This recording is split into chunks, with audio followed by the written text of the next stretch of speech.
इस कार्यक्रम में उपस्थित भारतीय जनता पार्टी के प्रदेश महामंत्री सुरेश राम जी, जदयू के वरिष्ठ नेता चंदन जी,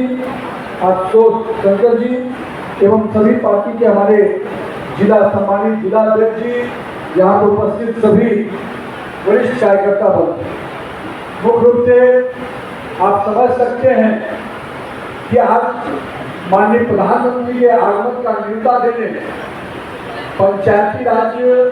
के केंद्रीय मंत्री और हम सब के वरिष्ठ नेता केंद्रीय मंत्री नरेंद्र सिंह जी आपको आए हैं। संजय गांधी तो चूंकि यहाँ के लाल हैं तो मैं न्योता देने के बाद उनको नहीं कहूँगा, लेकिन हम सब आपको निमंत्रण देने आए हैं कि माननीय प्रधानमंत्री जी का आगमन मिथिला की धरती पे हो रहा है और मिथिला में भी मधुबनी में हो रहा है, तो कहीं ना कहीं आज पूरा उत्साह का वातावरण मधुबनी के लोगों में भी दिख रहा है, मिथिला के लोगों में भी दिख रहा है। लेकिन आप भी सोच रहे होंगे कि माननीय प्रधानमंत्री जी ने इतनी सौगात दी है, तो इन सौगात को हम किस रूप में लौटा सकते हैं। तो 2025 का तो मिशन हमारे सामने है ही, लेकिन 2025 के मिशन के पहले वातावरण बनाना पड़ता है।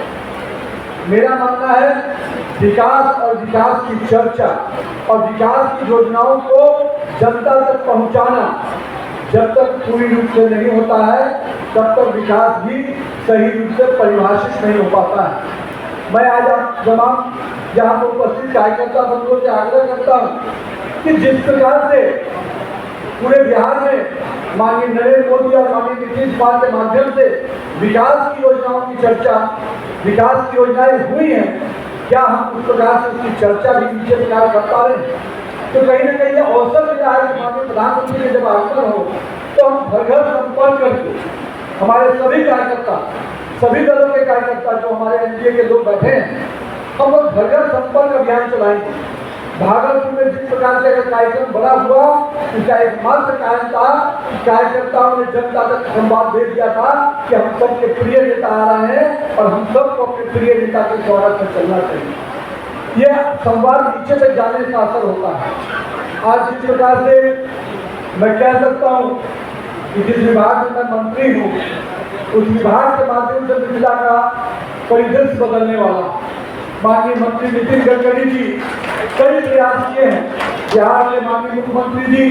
सड़कों के क्षेत्र में जो काम किया उसको अगर गति दिया गया तो 2014 के बाद नरेंद्र मोदी की सरकार ने नितिन गडकरी के नेतृत्व और सबसे बड़ी योजना जिसका अलाइनमेंट शुरुआत के समय में मुझे बनाने का मौका मिला था, गोरखपुर सिलीगुड़ी एक्सप्रेसवे। ये योजना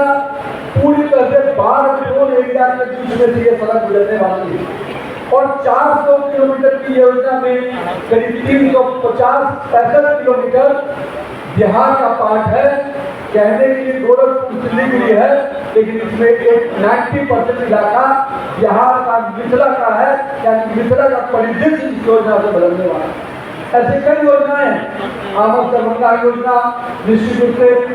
पूरे साउथ बिहार और नॉर्थ बिहार को जोड़ रहा है और माननीय मुख्यमंत्री के नेतृत्व में तो जिस प्रकार से उत्तर बिहार और दक्षिण बिहार में गंगा के तट पर दर्जनों पुल का निर्माण किया गया। तो विकास की चर्चा हम लोग करेंगे तो कितनी बातें कर सकते हैं। मखाना बोर्ड का गठन निश्चित रूप से मैं कह सकता हूँ कि मिथिला के आर्थिक उन्नति का केंद्र बनेगा मखाना बोर्ड और उसके मखाना के उद्योग के माध्यम से मिथिला के लोग, मिथिला के युवा रोजगार ही नहीं पाएगा, एक बड़ा व्यवसाय का केंद्र बनने जा रहा है। और ये फैसले माननीय प्रधानमंत्री जी, माननीय कैबिनेट मंत्री नरेंद्र सिंह जी और पूरी केंद्र की सरकार ने किया। और इतनी सौगात देने के बाद जो शख्सियत आपके धरती पे आ रहा है, तो मिथिला के लोग तो सत्कार और सम्मान के सबसे आगे रहते हैं। तो हमें उम्मीद है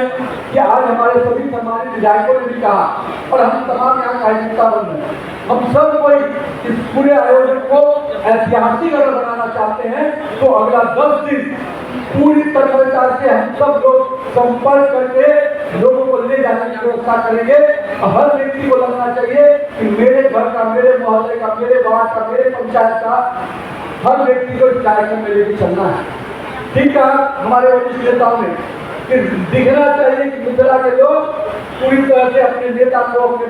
नेता प्रधानमंत्री नरेंद्र मोदी जी को नीतीश कुमार को चुनने के लिए निकल पड़े हैं। और 2025 में जो माननीय नीतीश कुमार जी ने सपना देखा है कि 200 पार का सपना, अगर उस सपने को पूरा करना है तो निश्चित रूप से मिथिला से जो आवाज उठेगी वो पूरे बिहार जाएगी। इसलिए मिथिला की आवाज को अगर ताकत देना है तो हम सबको बड़ी संख्या में वहां उपस्थित होना होगा। मैं आपके माध्यम से आप सबसे ये आग्रह करूंगा, पंचायती राज के जनप्रतिनिधियों का ये कार्यक्रम है और उसमें हम कई योजनाओं की सौगात माननीय नरेंद्र मोदी जी और देंगे।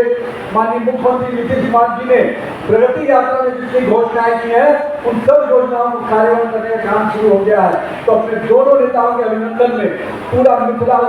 उमड़ पड़े, जन सैलाब दिखे, इसके लिए